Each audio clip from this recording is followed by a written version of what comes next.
On3 does not think that Texas has a top 10 cornerback room in the country, and I'm here to tell you I vehemently disagree with On3. You are Locked On Longhorns, your daily podcast on the Texas Longhorns. Part of the Locked On Podcast Network, your team every day.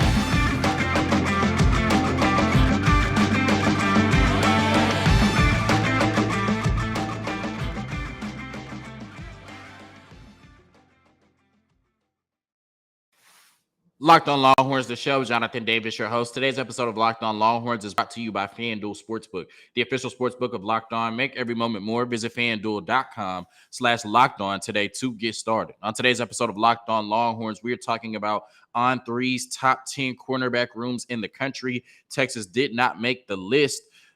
I was very surprised by that. Then we're talking about the Texas basketball team twofold. The first is Ron Holland has not been released from his NLI yet. What does that mean for the Texas basketball team? And secondly, two high-profile players entered the transfer portal yesterday, players that Texas might have interest in. We discuss all of that and more on today's episode of Locked On Longhorns, part of the Locked On Podcast Network, your team every day. So when we talk about On3, their position group rankings have gotten a lot of burn on Locked On Longhorns. If you've been listening over the last week, we talked about the quarterback room, which was ranked third in the country by On3. We talked about the wide receiver room, which was ranked second in the country by On3. And we talked about the offensive line unit, which was ranked fifth in the country by On3. They released running back rankings. Texas did not make the top 10. I understood that because we lost Bijan and Roschon, even though I think we have a really talented running back room. We did not make the top 10 defensive line rankings. I definitely understood that one. Did not make the top 10 defensive coordinator list in college football. Pete Kwiatkowski definitely deserves some consideration there. And maybe he did get it. I'm not mad about him not being on the list. And then Steve Sarkisian is our offensive coordinator, but Kyle Flood is our offensive coordinator on paper. So it made sense why we didn't make the top 10 offensive coordinators list. I think if Steve Sarkisian was listed as the offensive coordinator, obviously he would be on that list. But nonetheless, the On3 position room rankings have gotten a lot of burn on Locked On Longhorns over the last week, and they're going to continue to do so because they released their top 10 cornerback rooms in the country. I'm trying real hard to enunciate that so you don't think I'm talking about quarterbacks. Their top 10 cornerback rooms in the country were released yesterday, and I'll be the first one to say that I'm not an expert on every team's cornerback room in the country. And if I'm going to sit here and say that Texas has a top 10 cornerback room in the country, then I would have to take somebody off their list. And I don't think I have enough knowledge to do that. So what I'll say is if Texas does not have a top 10 cornerback room in the country, they definitely have one of the best and one of the more underrated in college football heading into the 2023 season. When you look at On3's top 10 list in terms of cornerback rooms in the country, it starts with Alabama. I know they have Kool-Aid McKinstry coming back, probably the best returning corner in college football, and it's Alabama, right? They're going to keep some good DBs, so I'll give you the benefit of the doubt on that one. Georgia at number 2. They've won 2 straight national championships. I don't think I can name a corner on their team right now, but I know they're going to be some good ones, right? So Georgia at number 2. I'm fine with that. Iowa has always had a really good defense. They're at number 3. I'm cool with that. Michigan has been really good. College football playoff team the last 2 years. I'm good with that. Penn State at number 5. They just lost Joey Porter Jr., but I'm assuming the rest of their DBs are really good as well. Notre Dame at number 6. I have to take your word for it. TCU at number 7. They just lost Tomlinson. I have a feeling Texas is going to put up a lot of points on TCU, but as of right now, we'll leave them at number 7. Ohio State at number 8. Got to take your word for it. LSU at number 9. They did win the SEC West last year. You have to have a good defense to win in the SEC. So, I'll take your word for it. Texas A&M, they won 5 games last year. So, I mean, if they have the top 10 cornerback room in the country, what did they do? Right? But, this is a Longhorn podcast, so I talk too much about the Aggies. They'll, get me for bullying. So let's talk about the Texas cornerback room and why I think if it's not a top 10 room in the country, it's at least one of the more talented and one of the more underrated in the country going into the season. And it starts with Ryan Watts. And I think last year our defense was so much improved from 2022 as opposed to 2021. And one of the biggest reasons for that was the improvement of the back end, right? And you brought in Ryan Watts in the transfer portal. And as we saw in 2021 in the first year under Pete Kwiatkowski, in the first year under Steve Sarkisian, period, this is a tough defense to come in, learn, and excel in year one. And that's exactly what Ryan Watts did as a transfer last year from Ohio State. So he gave up 344 yards total in coverage on the season on 49 targets. That's 7 yards per target, 11 and a half yards per reception. Both of those numbers are really good. If you're giving up 11 and a half yards per reception to outside receivers in college football, you're doing a damn good job in coverage. When you look at his PFF grades overall, right, all of these numbers I'm about to say in this first segment are for PFF. That's in case I forget to keep saying it, right? All of these numbers are from PFF. Defensive grade of 70.6 for a corner. That is really good. Tackle grade of 75.6. That is elite for somebody from the cornerback position. Ryan Watts, pressure grade of 72.5. I wonder what that number would look like if he got that sack on Bryce Young in week 2 that could have clinched that game. Run defense, a 78 grade. That is elite for a corner. We know that Ryan Watts is one of the best run defenders at the corner position in college football. You don't need a PFF grade to tell you that. And then a coverage grade of 67.7. Could he be better in coverage? Of course. But 67.7 is more than adequate for a starting corner in the Big 12. Ryan Watts was one of the best defenders on this team last year, and he returns as one of the best corners in college football. Then you talk about Jahdae Barron, who is not one of the most underrated corners in college football. He's one of the most underrated players in college football, and it makes all the sense in the world to me now why last offseason Oregon offered him $200,000 to enter the transfer portal. My first thought was like, why him? Right? Not that's not even no disrespect to Jahdae Barron. Let me not say it like that. But I wasn't thinking that Jahdae Barron was somebody that teams would temper to get, right? But after last season, I completely understand. And I say he's one of the more underrated players, not just corners, but players in the country, because I saw a top 10 nickel corners list, right? A top 10 slot / nickel corners list, not just corners in college football, period. Not just corners on the outside, but corners specifically in the slot. It was top 50. And yet, Jahdae Barron was not on that list. So whoever made that list does not watch college football at all. When you look at what he was able to do last year, he gave up 268 yards last year on 68 targets. When you look at the numbers, that's 4 yards per target, 5.6 yards per reception. Now, you can't compare these apples to apples or oranges to Ryan Watts numbers, because Ryan Watts is, primarily playing on the outside, covering more explosive receivers, while Jahdae Barron is covering slot receivers, closer to the line of scrimmage, shorter routes, and covering tight ends. But these numbers are elite. Once again, 4 yards per target, 5.6 yards per reception for Jahdae Barron last year. And when you look at his overall grades from PFF, they are elite. Overall defensive grade of 76.9 from a corner, a run defense grade of 77.5 from a corner, a tackle grade of 65.9 from somebody that's playing in the box as a corner, a pressure grade of 82.4 from a corner, and a coverage grade of 74.7. Regardless of what you asked Jahdae Barron to do last year, he more than likely did it at an elite level, and you also have him returning to the 40 acres this year. Now let's look at Terence Brooks, who only played 186 snaps last year, most of those in relief of Deshaun Jameson or in just kind of your normal cornerback rotation. But he did play 67 snaps against TCU, right? That's the only game in which he played starter level snaps.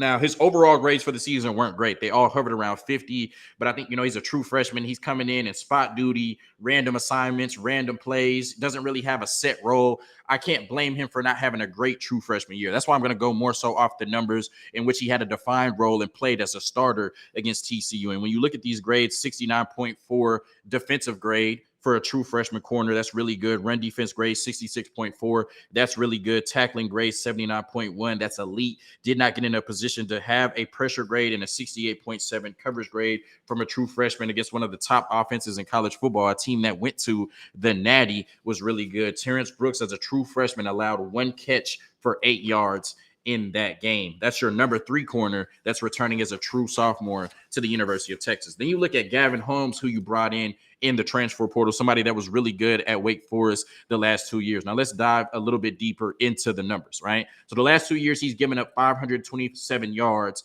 on 74 targets. He's given up 7 yards per target, similar to what Ryan Watts gave up last year. That's really good. Now the difference is Ryan Watts gave up 11 and a half yards per reception. Gavin Holmes gave up 16 yards per reception. I talked about a receiver on the outside averaging 11 and a half yards per reception, not being explosive, not being a game breaker. Somebody averaging 16 yards per catch, that's definitely what that is. But the silver lining when you look at Gavin Holmes' numbers is he only has a 45% catch percentage. So when he does give up catches, he gives up big catches and big plays. But the good thing is he only gives up 45%. He only has a 45% catch to target rate. So on 100% of his targets, only 45% of them have been caught. That's really good from a smaller corner in Gavin Holmes. And then when you look at his best grades from the last 2 seasons, I think his 2021 season was better than his 2022 season.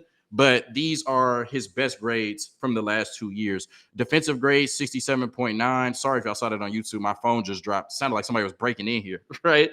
Defensive grade, 67.9. That was from 2021, I believe, but that was really good. Run defense, 63.2. That's really good for a 5'11", 175-pound corner. Now, his tackle grade is down at a 36. PFF gives him 13 missed tackles over the last 2 years. Not sure how they grade that. They had Trill Carter as a defensive tackle with a really poor tackle grade. So, maybe he did miss 13 tackles over the last 2 years. We'll just have to see, how that comes to fruition on the football field. A pressure grade of 58.1. He's a corner. I don't really need my corners to be great at rushing the passer, right? Although Jahdae Barron and Ryan Watts are really good at doing that. And then a 71.3 coverage grade. You'll take that week in and week out, right? So Gavin Holmes is a really good football player, especially at his size at 5'11", 175. Like I said, he does have a tendency to give up big catches and big plays, but for the most part, he limits catches to begin with a 45% catch percentage. And then your fifth corner in the room, and this is no disrespect to Austin Jordan, Xavier Bryce, Jalen Gilbo. It just speaks to how good the room is.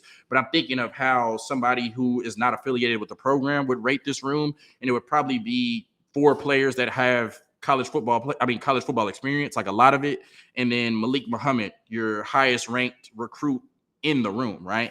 And so Malik Muhammad was ranked by 24/7 Composite as the 45th overall player and the 4th best corner coming into this season. So if I look at the top 5 in the room of Malik Muhammad, Gavin Holmes, Terence Brooks, Ryan Watts, and Jahdae Barron, based on what they did last year and what they have coming back, like I said, you can't convince me that's not one of the top 10 cornerback rooms in the country. And if it isn't one of the top 10 cornerback rooms in the country, it's definitely one of the best and one of the more underrated units in college football heading into the 2023 season. A quick word from Built Bar, and then we're going to talk about Ron Holland. Why has the University of Texas not released him from his letter of intent? Looking for a delicious snack but don't want all of the sugar and calories? Then you need the best tasting protein bar ever. Built, you got to try this. If you're like me and you want to make healthier snack choices, but you don't want to compromise on taste, I've got just the thing for you. Built Bars and Built Puffs. Built Bars are healthy and taste amazing. Seriously, they taste so amazing you won't think they're good for you. You got to try this. What makes Built Bars so good? Well, for starters, they are all covered in 100% real dark chocolate. That's right, real chocolate. And they come in amazing flavors like churro, peanut butter brownie, and cookies and cream. I'm not sure how Built does it, but these bars taste like a candy bar while maintaining amazing macros. And what's even better is that they are healthy. Only 130 calories and 4 grams of sugar with a whopping 17 grams of protein. Now you don't need to wait to get a box. For years, we've been talking about ordering Built Bars at Built.com, but now you can get them at your local Walmart, Sam's Club, while still getting your specialty flavors at Built.com. So whether it's at Sam's Club, Walmart, the website, your best friend's house, wherever you get your Built Bars, go grab them today.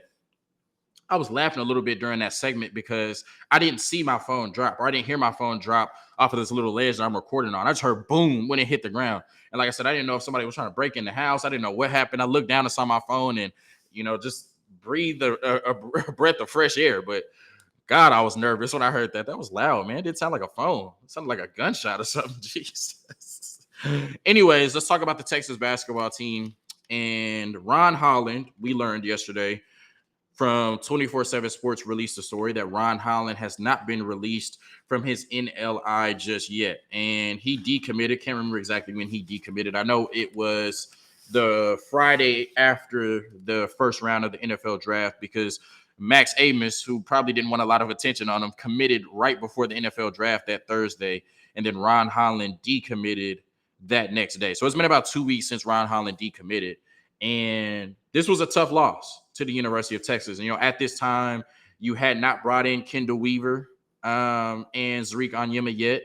You had not heard anything back from Dylan Mitchell or Tyrese Hunter yet. And at that point, you had already just lost A.J. Johnson probably a week or two before that. So when you lost Ron Holland, who has now moved up on multiple sites to the number 1 recruit in the country, that's a huge loss, right? And especially it came at a time of uncertainty when Ronnie Terry had just gotten the job. So it was kind of impossible to look at it through a lens of Ronnie Terry gets the job and then Ron Holland and A.J. Johnson decommit, even though both of those players had publicly endorsed Ronnie Terry to be the head coach at the University of Texas and stayed committed for months after they made those endorsements, right?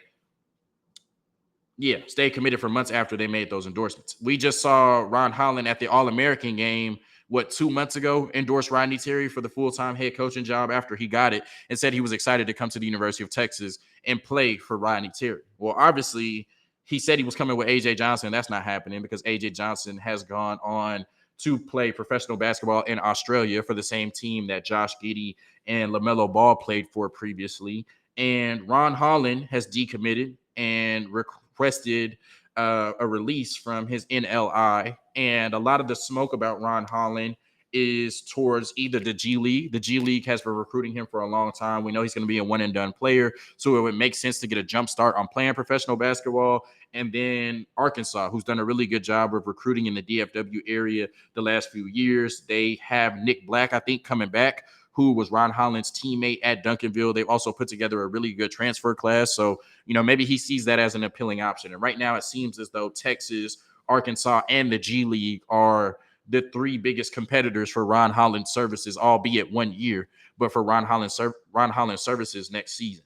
And when you talk about what's going on with his NLI, one thing I learned from Colin Cowherd watching the Herd is when you see stories come out, a lot of times you have to sit back and think who would benefit from this story coming out, right? And obviously the University of Texas would not benefit from a story coming out saying they have not released Ron Holland from his NLI yet. NLI, yes. NIL, NLI, such a tongue twister. So that makes me think that Ron Holland in his camp went to 24/7 to release this news that the University of Texas has not released him from his NLI. Now, according to 24/7, the reason that the University of Texas has not released Ron Holland from his NLI just yet is because they believe there may have been some tampering or some funny business going on. Basically, they believe either the G League, which wouldn't make sense, I'll explain that in a minute, or Arkansas came to Ron Holland and convinced him to decommit and, enter the transfer portal or decommit. I guess he wouldn't even have to enter the transfer portal, but they convinced him to decommit, probably threw a large amount of money at him to come to the University of Arkansas, right? Basically, the University of Texas is trying to say they think Arkansas paid Ron Holland to decommit from the University of Texas. And I guess it wouldn't be consider Arkansas, it would be go to Arkansas. But my question is, how does it benefit the University of Texas to play hardball in this scenario?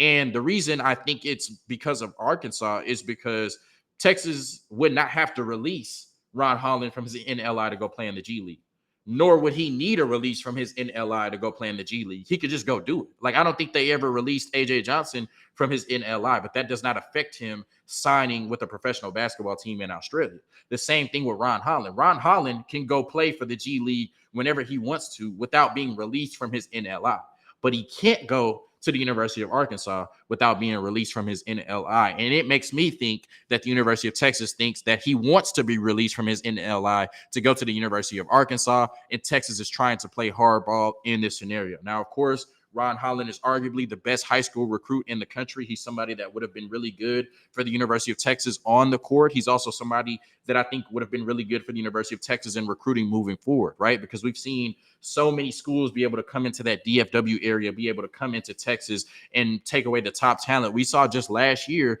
that Carson Edwards went to Kentucky from the DFW area. Anthony Black went to Arkansas from the DFW area. Keontae George stayed in Texas but chose Baylor over the University of Texas. And then Arterio Morris chose Texas but ended up at Kansas a year later. So right now you don't have a ton of cachet in terms of recruiting in the state of Texas. I think Ron Holland would have been a big step forward in that regard. But on the same token, all of these recruits talk. And now the University of Texas, whether justified or not, looks a little bit messy and it looks a little bit toxic because 2 weeks later, you still have not released Ron Holland from his NLI. And whether you think there was tampering or funny business or not, one, you really can't do anything about it. Two, you can't stop Ron Holland from not playing at the University of Texas. And three, the longer you try to play hardball and try to make it seem as though there was some funny business and you're looking into it, the longer you keep Ron Holland on his NLI against his will, when I think he's the reason this story came out, period, it's only going to affect recruiting moving forward. Obviously, Ron Holland is a tough loss, and obviously it's a tough loss to the staff and this program to have to say bye to Ron Holland,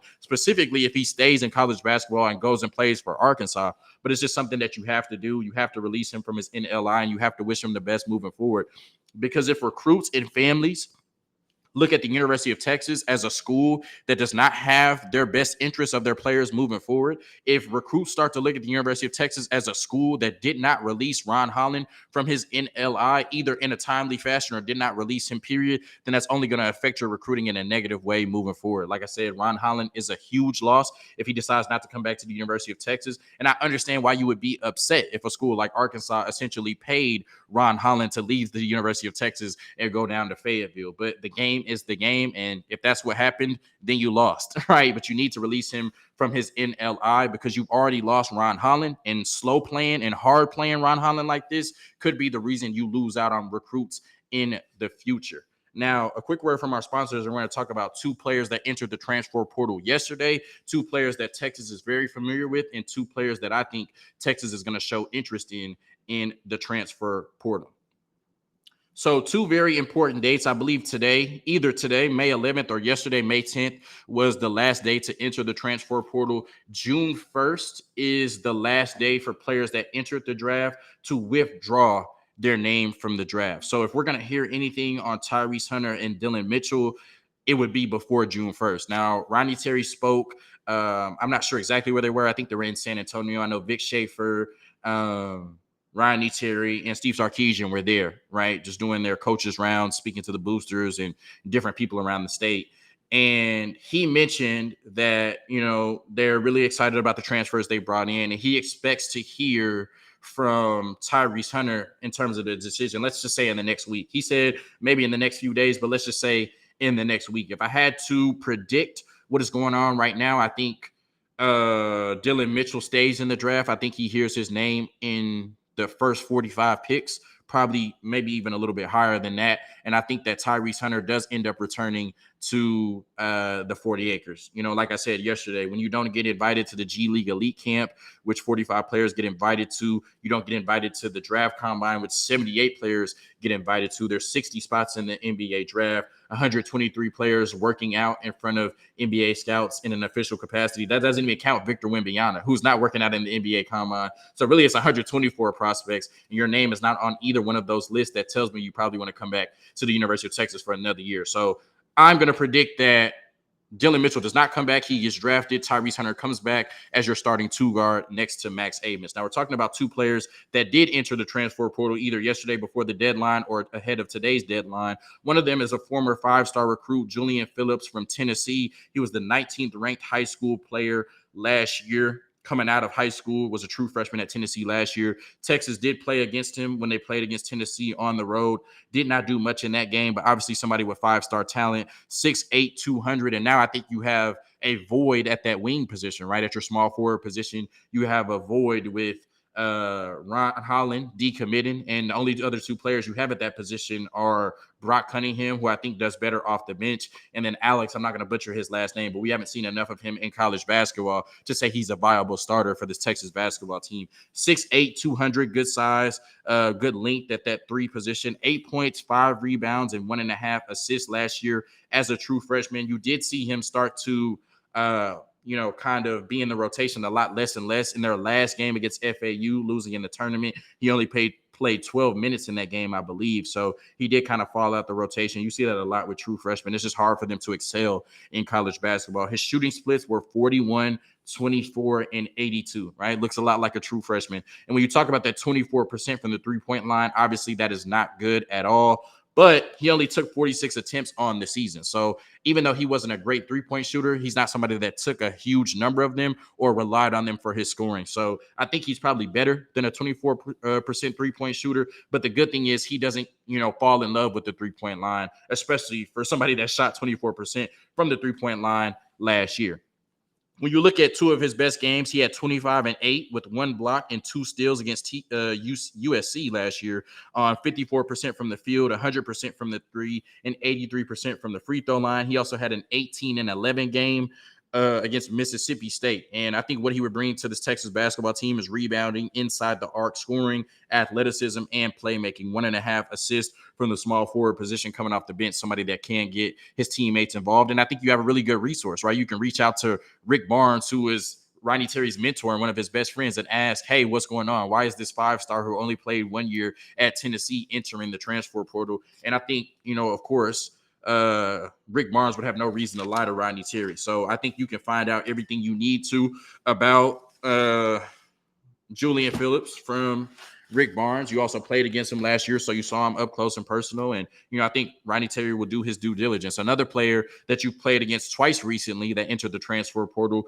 is Arthur Kaluma from Creighton. He is 6'7", 225. And I just want to, really quickly, this speaks to how hard it is to not only recruit a roster in college basketball, but maintain a roster in college basketball. When you look at how good Creighton has been over the last few years, they have a great coach, a great program that's able to compete in the Big East every year. And yet they still lost Christian Bishop to Texas in the transfer portal. They just lost Andrew Nimhard, their starting point guard, in the transfer portal to Gonzaga. And now they've lost Arthur Kaluma in the transfer portal as well. So three of their best players over the last 4 years have entered the transfer portal. And this is a great basketball program in the Big East. It's hard to win in college basketball. And I think we should give Rodney Terry some slack for some players leaving the program as soon as he got the head coaching job, because as we're seeing, this is happening at literally every program in the country. And then when you talk about what he was able to do last year, averaged 12 points a game, 6 rebounds, 1.6 assists, somebody with 2 years of college basketball experience. I expect him to be even better in his third. 42% from the floor, 31% from the three-point line on 132 attempts. So he did have a very high volume there, and then 73% from the free throw line. What's interesting about his three-point shooting, he only shot 31% on 132 attempts, right? You either want him to lower the attempts or increase his shooting percentage or both. But he did have 15 games last year where he shot over 40% from three. So what that tells me is there's probably a lot of games where he put up a lot of threes, a lot of bad threes, and that affected his efficiency. But in half his games, he shot over 40% from three. So somebody that's a streaky three-point shooter, but you definitely don't want to leave him open. He's capable of making you pay. When you look at two of his best games last year, 27 points, 3 rebounds against BYU on 57% from the floor, 57% from the three-point line. He went 4 of 7 from three. Like I said, he can be streaky, but when he's hot, and you got to guard him.